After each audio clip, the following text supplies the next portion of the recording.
On this episode of the Futures in Digital Learning podcast, we are joined by Dr. Alexandra Pickett to discuss badging ecosystems. Join us as we talk about the differences between badges and certificates, the motivation behind earning badges, and tips for creating your own badging ecosystem. Hello and welcome to the Futures in Digital Learning podcast. I am Adam Davi, Instructional Design Manager with UCAT at the University of Arizona, and your host for this podcast, and joined by my co-host, Brian Hale. Hey, Brian. Hey, Adam, how are you? Good. How you doing today? Excellent. Excellent. And we are in our third episode of season 4. Excited to be doing this, and we are joined by Dr. Alexandra Pickett, Director of Online Teaching at SUNY Online. So excited to have a conversation with her. And today we're going to be talking about digital badging ecosystems and, all that entails with that, because SUNY has quite the extensive badging ecosystem. So excited to learn from you. Welcome, Alex. Thanks so much. It's so Yeah, nice to be here, Adam, and nice yeah, to meet you, Brian. Thanks for having me. yeah. Yeah. So tell me, and just for our listeners who may not have some familiarity with this, what exactly is a digital badge? And how is it different from any sort of other certificate that folks might get online? Sure, that's a great question. So a digital badge is essentially a visual digital symbol of achievement, but it's way more than a pretty icon that you might have seen. What makes it powerful is the metadata that's embedded inside it, and that metadata tells a full story of what someone did to earn that badge. So, for example, what skills they demonstrated, or what standards or competencies they may have met, or what activities they contributed to, essentially what evidence they submitted to earn the badge, and who issued the badge, and even when the badge was awarded, and if there's a time limit to it. So if you compare that to a traditional certificate, which might be on a really nice embossed piece of paper, Yeah, ranging from like a diploma that you might get from your higher education institution, or it might be a certificate of participation that you get at a right. workshop. Um, you don't get as much context from the paper, and you don't know really what was involved, or how rigorous it was, or what it actually means. And so while you might put the diploma in a nice frame, and it might be, behind you Hmm. in your, when you're sitting there at your desk and visible to your Zoom people, um, you know, uh, it's just, the certificate might be put in your desk, actually, like you might Right. just file it in your desk. And so both of these are not very visible and not very meaningful really to anyone but you. So the digital badge really fills those gaps. They are portable and they're shareable in ways that paper aren't. And you can add them, Yeah. for example, to your LinkedIn profile. You Yeah. can embed them in your email signature. You can include them in your digital CV or portfolio. You can share them with employers or professional networks. And when someone clicks on the badge, they get direct access to all that embedded information. So the badge becomes like a verified piece of evidence, or a snapshot of your professional your professional growth, your Yeah. activities, or it's kind of like a credential. Another difference with badges is that they can be part of a larger ecosystem. And as you mentioned, here at SUNY Online, for example, we've developed a full constellation Yeah. of badges that map to different roles and stages and contributions in our community of online teaching, community of practitioners. And they not only recognize what someone's accomplished, but they also identify members in their roles, in their contributions, and they present a path for people who, kind of like a visual path path for people within the community, representing everything from novices in the community to Mhm. experts or masters. And that's something that certificates just really can't do. Yeah. So essentially, a badge, tells a richer story, a visual digital story. It connects with real evidence, and it fits into one's digital professional portfolio in ways that a traditional certificate just can't. I love that description of the story that the badge tells, right? It's, like you said, more than just a pretty icon. It's there to tell a story and to provide context for, how, where it came from and what the person did to earn that. So I think that's great. And you mentioned your ecosystem at SUNY. I'm curious, like how did that get its start, and how do you kind of maintain and update it and keep that, fresh for people? Yeah. Um, Yeah, yeah, sure. So I got my first badge. I love me some badges. yeah. My first badge from EDUCAUSE in Okay. 2014. Hmm. And then that same year I went to a conference. I'm not sure which one it was. And I learned about Credly, which Hmm. was at the time and still is a badging um, issuing platform. Yeah. And at that same time, we were reimagining SUNY Learning Network. We had a new chancellor and they were rebranding us, and it was the creation of the Open SUNY Center for Online Teaching Excellence that I directed was created during that time.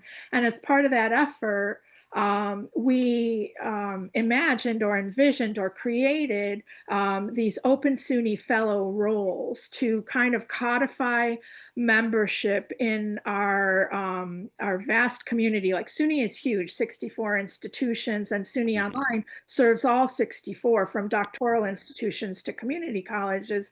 And so we wanted to codify the members of the online teaching community of practice.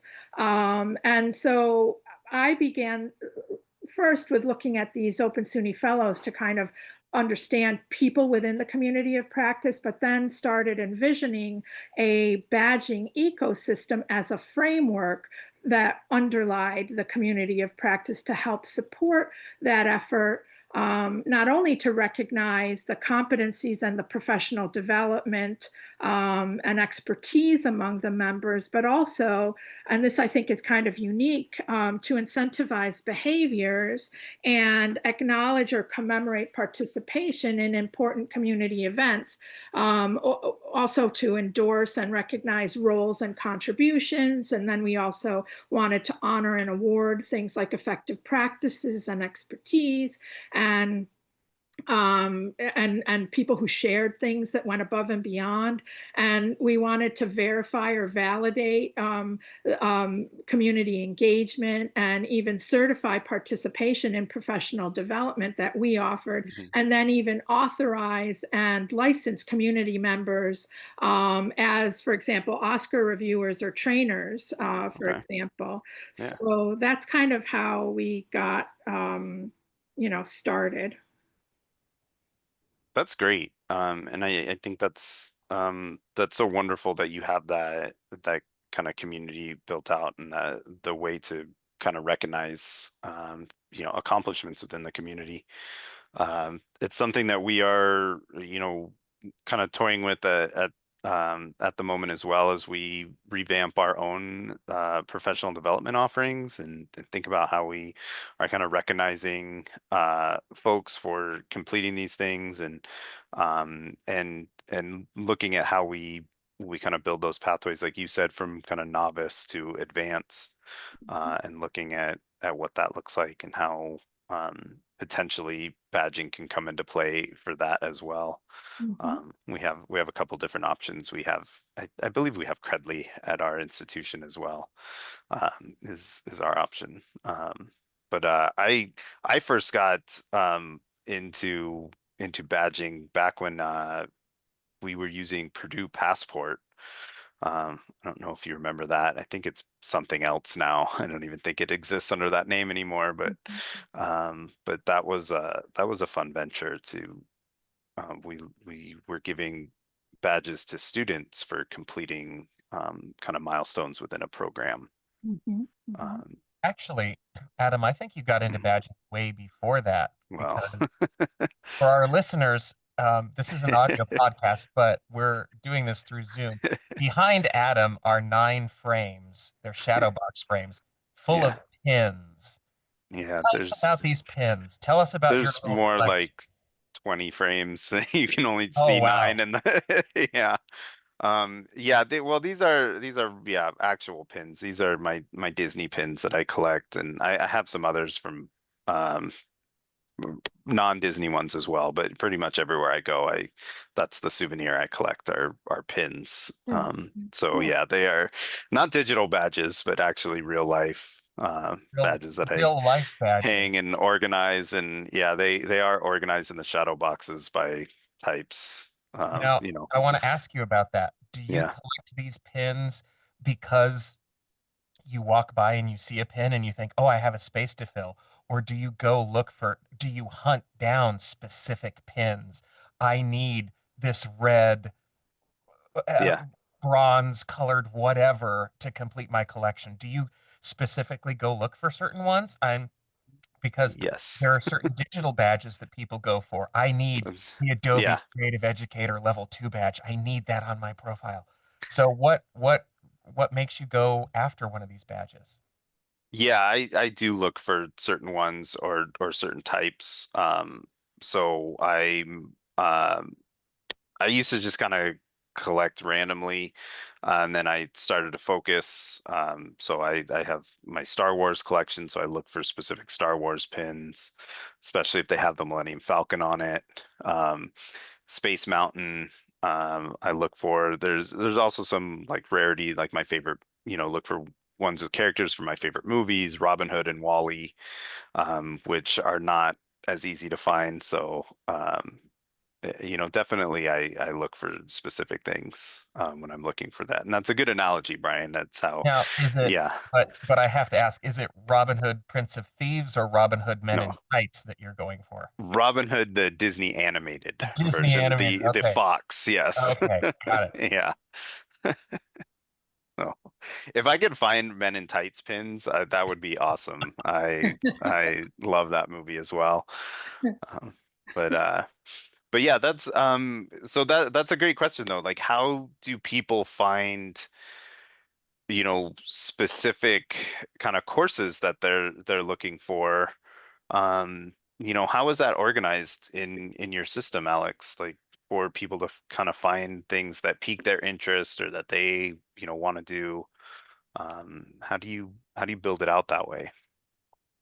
Well, um, so badging is something, well, let's see. I think the ecosystem that I created for SUNY Online was about creating a framework to support communication, connection, and networking, and interaction and collaboration among our community of online practitioners. And I wanted to create an ecosystem for our online community of practice. And I wanted it to be able to do three things: to recognize membership in the community, to incentivize behaviors within the community, and to certify online teaching and instructional design competencies. So the ecosystem allows us to acknowledge and commemorate events and participation, endorse or recognize individuals, bestow honors and awards, verify and validate skills and competencies, and then certify and authorize certain individuals in the community for various activities. And the problem for which badging was the solution was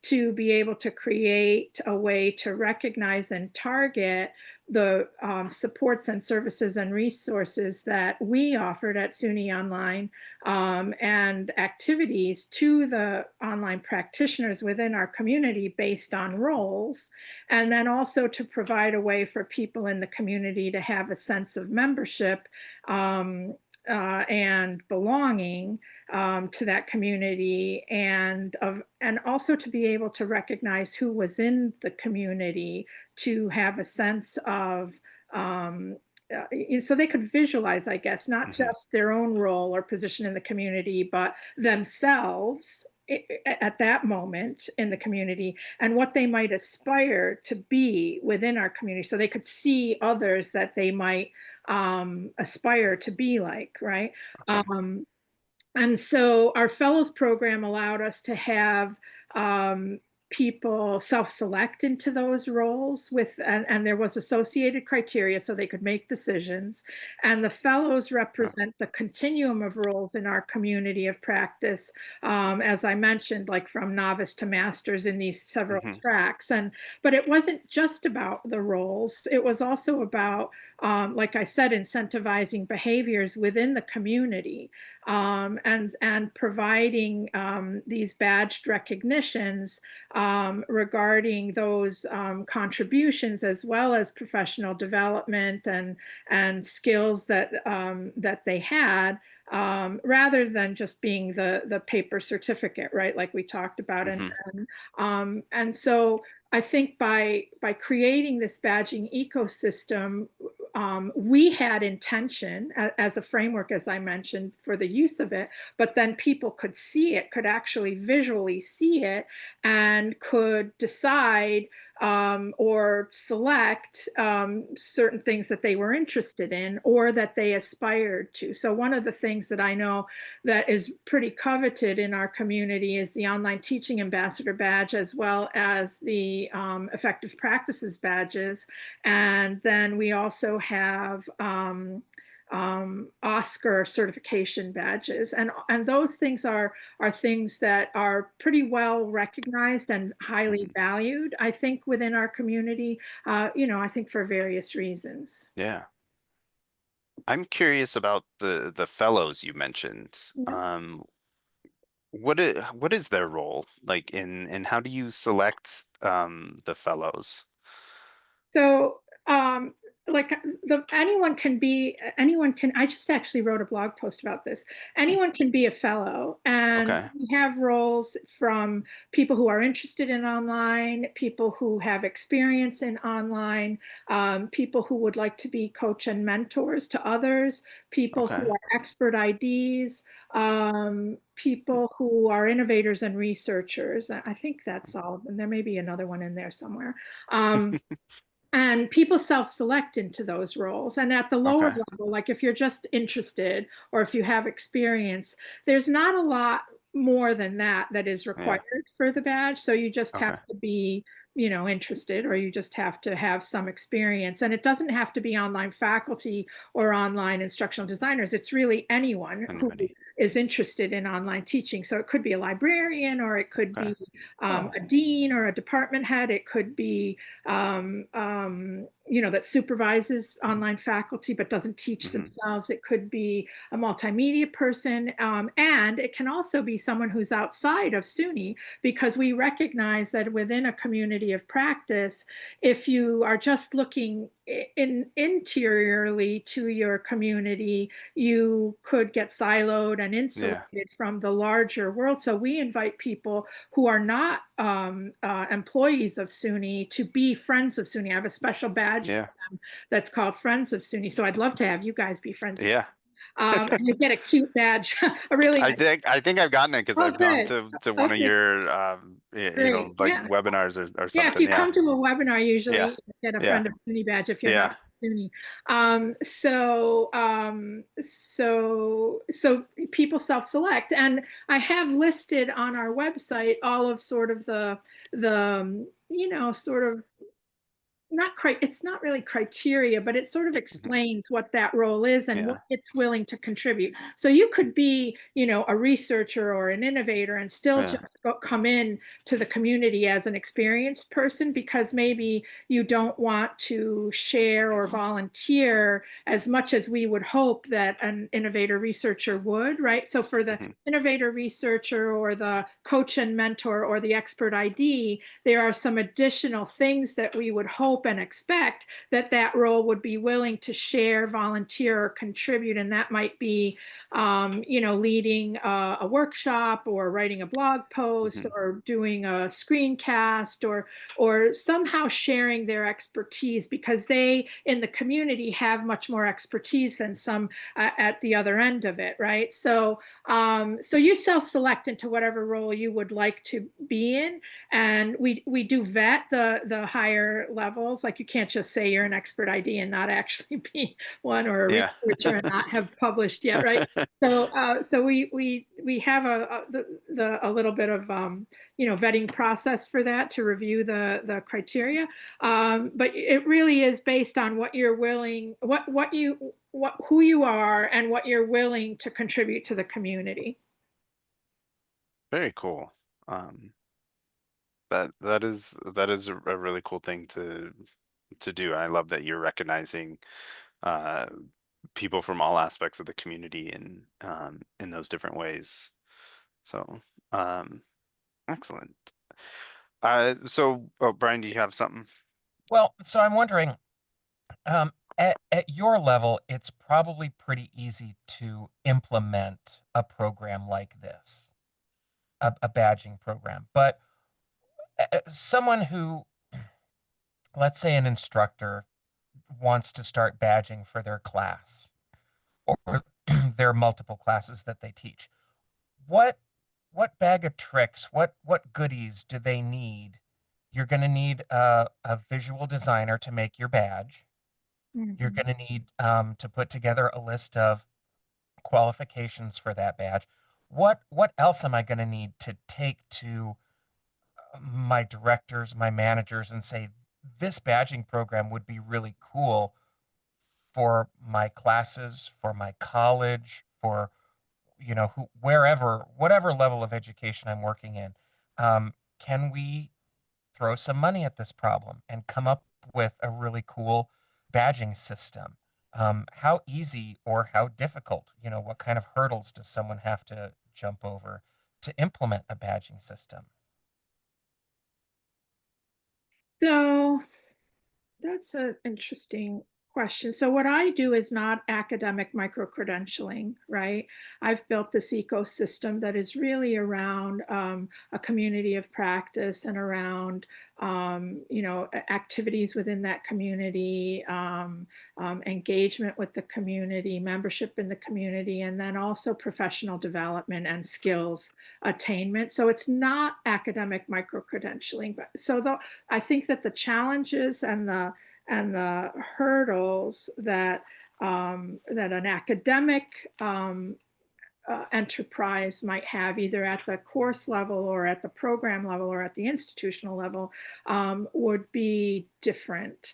Um, and and you know, usually often things will bubble up from faculty. You have a really interested faculty person who really just is an experimenter. They're an innovator. They want to try things, and so they'll take a look at their course, and they'll do it kind of all on their own, learning things, from the ground up, sometimes even paying for things themselves. You know how those faculty are, Yeah. right? Yep. Um, Yeah. but to do an initiative that is micro-credentialing, you have to have a budget, and you have to have a vision and a framework to be able to consistently and systematically apply that to either a program or a group of courses. I mean, if you're just experimenting, anyone could experiment with free versions of things, and even there are badge designing generators that are out there, so you wouldn't even need the graphic designer. Although if you have access to a graphic designer, it's cool, especially if they know and understand some of the effective practices in visual digital badge design, right? Some of the first badges that I designed had everything in the kitchen sink on them, right? Like, I wanted the logo, and I wanted the name of our unit, and I wanted the year, and I wanted what the logo was about, and it ends up being like this, like, very not cool looking thing, right? So I I did have the opportunity to work with a graphic designer after some time, and I actually, in a former life, was a graphic designer, so I love the badge design stuff. And as you do this, you start learning, that less is more, and you want it to be attractive but meaningful. And so there are certain conventions, I think, nowadays in badge design that help to make sure that you design something that is both graphically interesting and visual, but also meaningful within your constellation of badges. So anyway, I got off on a tangent there about badge design, but I think anyone can get started thinking about, if you're at the course level and you're thinking about different activities that happen within your course, you can badge behaviors, for example, like, if you want students to do certain things, then you can create sort of a badging incentivized mechanism under it. Or if they achieve certain things, levels or whatever, you have to start thinking about your course design and what would merit a badge. And it could be, at very simplest, that you complete a particular set of activities, or that you complete those activities at a certain level, right? And kind of like a visual rubric, right? And So I mean, I think that depending on the course and depending on what the activities are, the instructor would have to think through, what does it make sense to badge, because you can't badge everything. So you have to be kind of strategic about what you badge and why you are doing it. I think, you know, a badge is really only as good or as meaningful as the issuer and as the evidence that's required to earn it. And you can have decorative badges. I certainly have some that are beautiful and more like commemorative, like for our 30th anniversary, at our annual conference, I gave out a really pretty anniversary badge. But I also have badges for which substantive evidence is required, and um, and they are vetted, and so you could, the analogy would be by the instructor, right, instead of by me. And these become part of the digital public shareable metadata for earning that badge. So, for example, you could get a participation badge for our Oscar workshop, and that signifies that you attended one of our workshops. But for certification as an Oscar reviewer or an Oscar trainer, you would need to apply what you learned in that workshop, and you would need to review some courses, and you'd need to provide the evidence that you did that. So you would submit your rubrics with all your notes, and then the recommendations that you made, and then you would have to write a reflection piece based on the criteria that I outline, all of which gets reviewed, and then feedback is given, and then sometimes you might have to resubmit with editing based on the feedback in order to earn that certificate as a reviewer or as a trainer using Oscar. And my badges are beautiful also. So similarly, in an academic context, the instructor would have to think through, you know, is well, I guess I can imagine that some badges within a course would not be public, they would just be within the course. But if they were thinking bigger picture, because badges really are intended to be public, to demonstrate to others in a real tangible way, with all that metadata and evidence that somebody has something, did something, contributed something, or accomplished something. So as an instructor, I guess you would have to first decide, is this going to be public to everybody, or is this just within the class? And then you would start making decisions based on that, right? I think one of the ways I have tried to use badges is increasing engagement with students, because we have discussion boards and students kind of roll their eyes and, oh, I have to go post this. Well, on Facebook, you get badges for being a top engaging person Yeah, on yeah, somebody's page. Um, so I wonder if we're going to get to the point where you can put in some badging automation. If somebody posts 10 times a week to the discussion board, they get a top engaging badge, yeah. something like that to take a little bit of the work off the instructor's plate.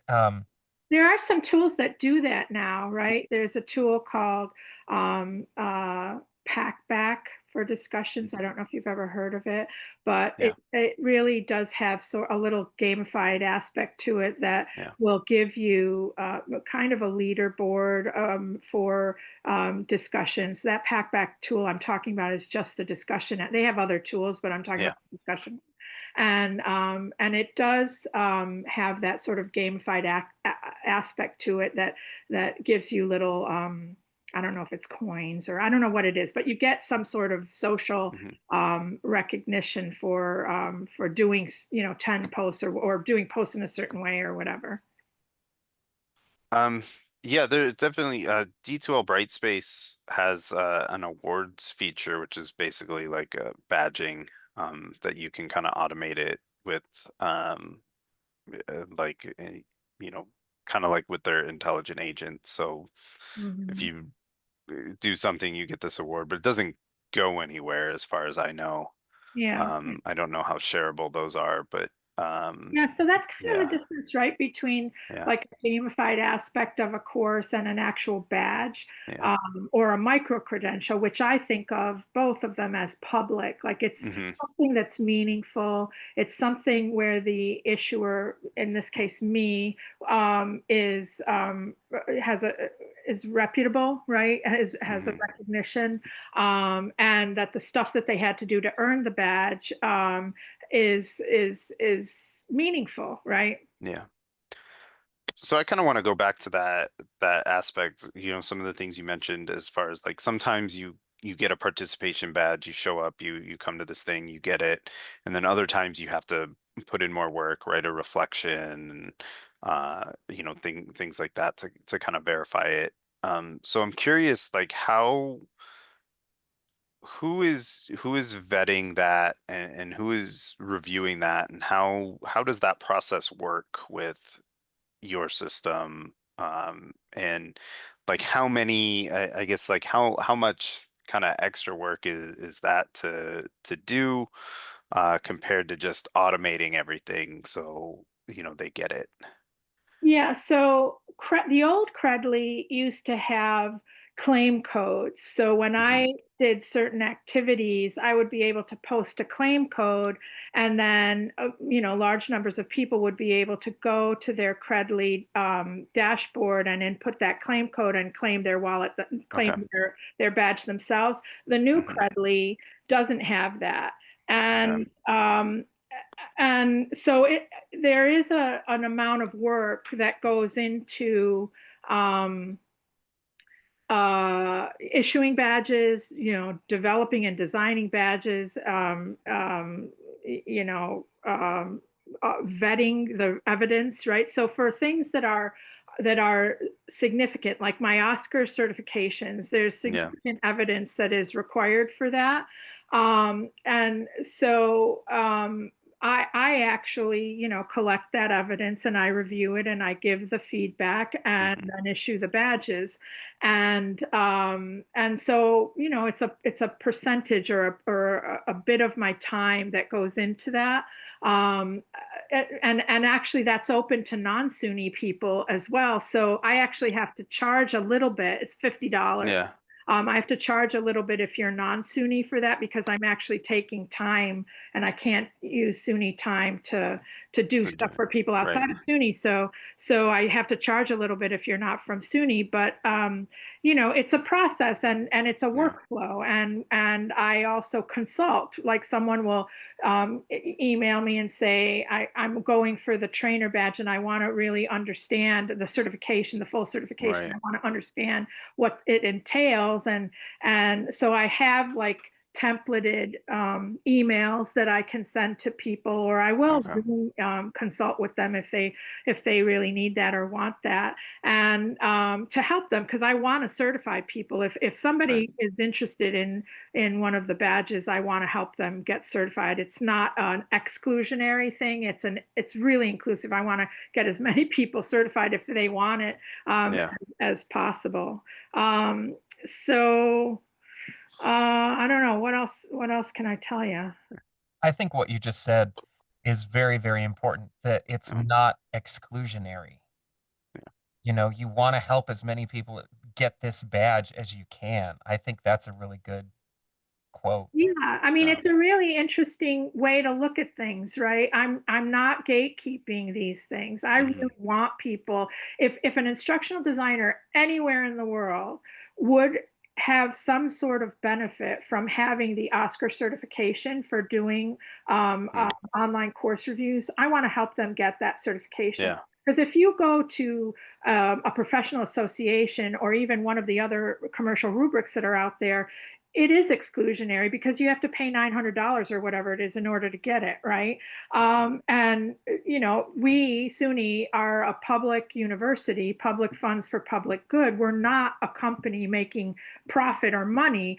I'm Right. I'm in the business of helping people to be able to understand how to teach and learn well online, how to be more effective and more efficient, and how to support and professionalize the role of the online instructional designer. I was the first online instructional designer in SUNY in 1994.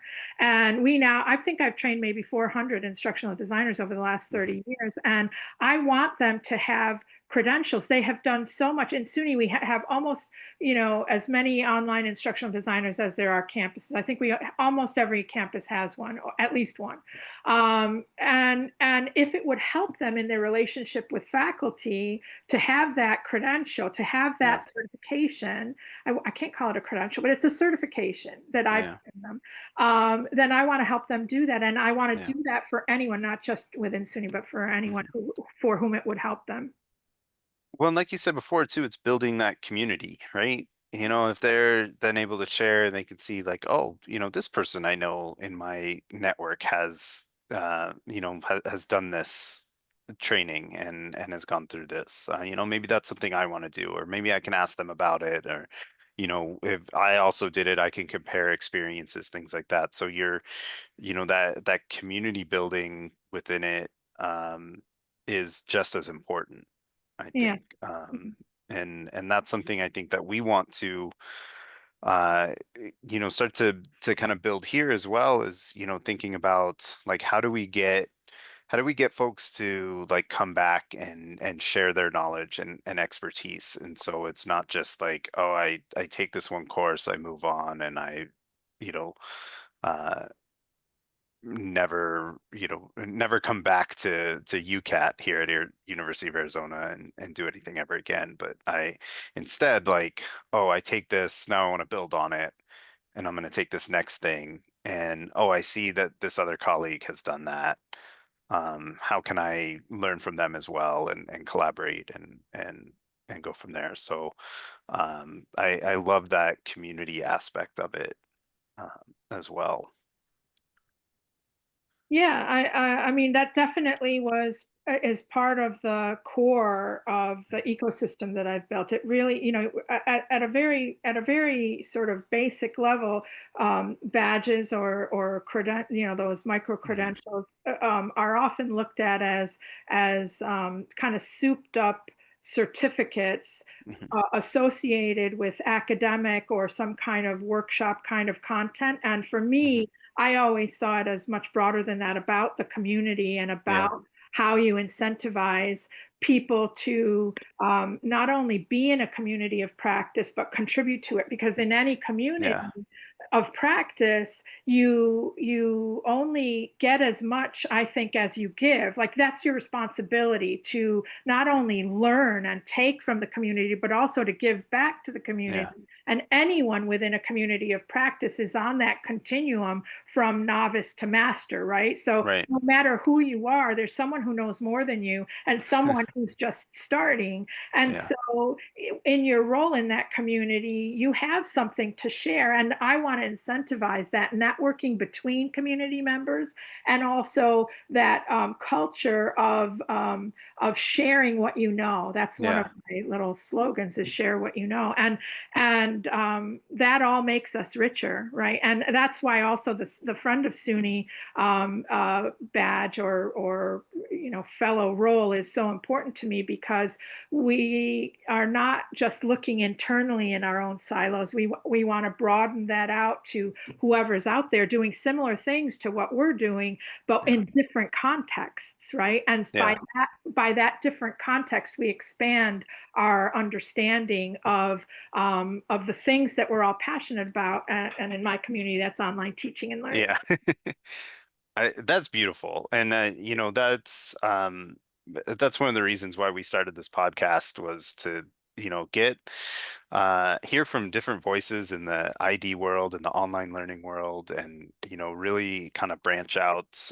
It started kind of internally so we could, amplify our own voices on our campus, and now we're kind of have branched out to hear from folks all over. And the instructional design and online learning network is so much fun to be a part of, and so I enjoy it, that aspect as well. And I think that's, I have lots of other questions, but I feel like that's such a just a positive way to end this, and to go just to build, keep building our communities and our networks, and like you said, share what you know. And I hope that, if nothing else, anybody who's listening to this episode will leave and think about that, and go out there and share what you know with the community, and keep building that positivity with everybody.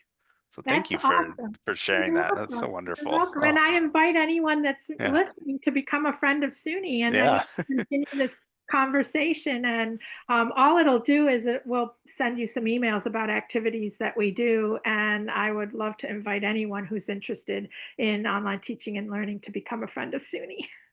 Awesome. That's wonderful. And I encourage it as well. I get the emails, and, try to attend anything that you put out there, because I think it's been so valuable. And I enjoy learning from you every time I talk to you, Alex. So thank you again for being a guest on the podcast.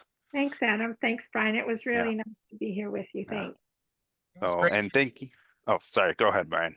I was going to say, it's great to meet you. It's great always when we have folks on our podcast that are enthusiastic and excited about the topic that we're talking about, because it helps not only reignite my fire and passion for this topic that I might just be learning about, but it helps all our listeners too, that, oh, there's this other person out there that's got these great ideas and I need to connect with them to help me come up with great ideas or refine my ideas.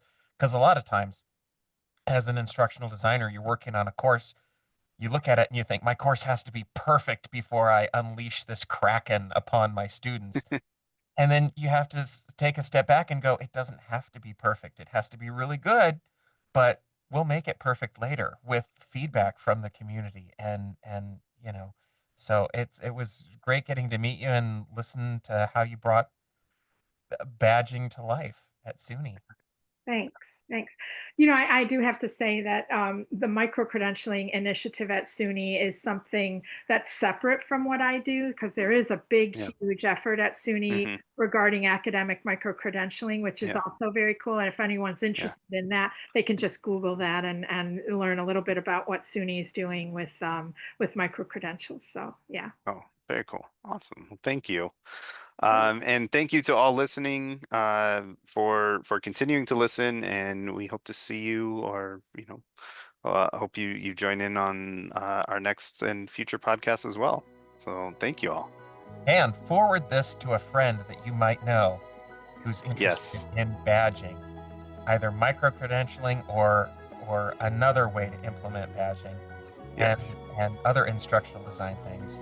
I'm a little sad, Adam, we didn't talk about food on I this know we did podcast. this first podcast, I think, in a while where we didn't have a food reference, Oh, but yeah. Well, if you're listening, go out and get something good to eat after you listen to this podcast. All right. Thank you all for listening. Bye. The Futures of Digital Learning podcast is a production of the University of Arizona University Center for Assessment, Teaching, and Technology. If you have any questions, comments, or ideas you'd like to share with our office, go to the Contact Us link on our website, ucatt.arizona.edu.